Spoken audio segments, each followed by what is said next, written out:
बोलतोय, कृपा करून ऐका। पहिली गोष्ट आणि शेवटची गोष्ट म्हणजे एकमेकांना तुम्ही जर मान दिला नाहीत, तुम्ही एकमेकांना लोकांसमोर आद्या पद्या शेळ्या मेंढ्या अशा काहीतरी नावाने जर हाका मारत राहिलात, पशप्या आलाय, अंड्या आलाय, हे तुम्ही ऑन स्टेज लोकांच्या समोर तुम्ही बोलतात।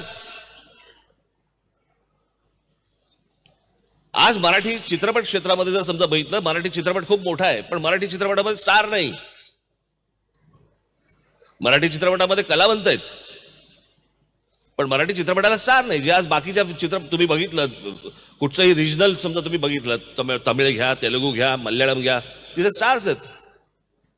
महाराष्ट्रामध्ये स्टार्स होते, आजही अनेक कलावंत आहेत ज्यांच्यामध्ये ती सगळे गुण आहेत, पण आपणच एकमेकांना लोकांसमोर टेलिव्हिजनच्या कार्यक्रमामध्ये सहज भेटले असताना पब्लिकमध्ये कोणाही मध्ये आपण सगळेजण एकमेकांना काय त्या शॉर्ट फॉर्म नावाने हाका मारतात, काय अंड्या, काय पचक्या, काय काय मॅक, काय वाटेल ते बोलतात। तुम्ही जर तुमचा मान राखला नाहीत, लोक का तुम्हाला मान देतील?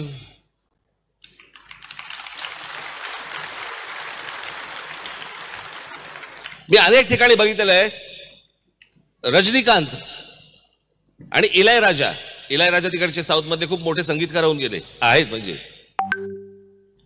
रात्री एकत्र बसून दारू पित असतील, पण ऑन स्टेज आल्यानंतर इलायराजा सर आणि रजनी सर, कमला सर, प्रत्येकाला ते आदराने हाक मारतात।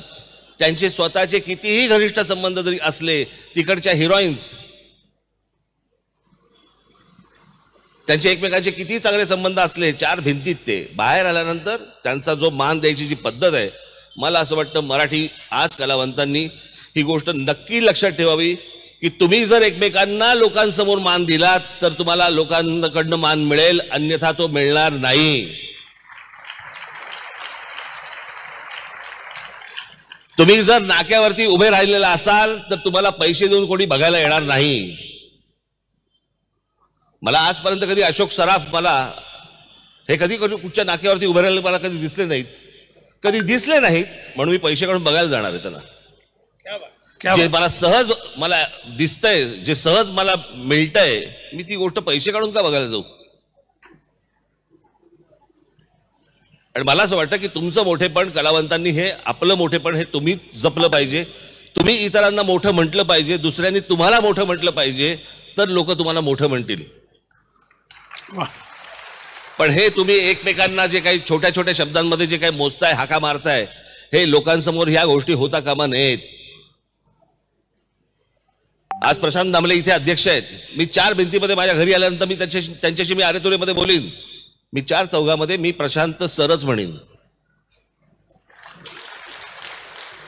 इतकी वर्ष ज्या माणसांनी आज नाट्य क्षेत्रामध्ये घालवलेली आहेत, 30 वर्ष 40 वर्ष, काही सोपी गोष्ट आहे का? मी त्या दिवशी मी अशोक सराफांच्या मी कार्यक्रमाला गेलो, मी तिकडे अशोक सर असंच म्हणत होतो। हे सर म्हणण्यासारखीच माणसं आहेत ना, मग यांना जर समजा आपण नाही समजा सर म्हटलं, काय म्हणायचं पब्लिकली? मामा आलेत का?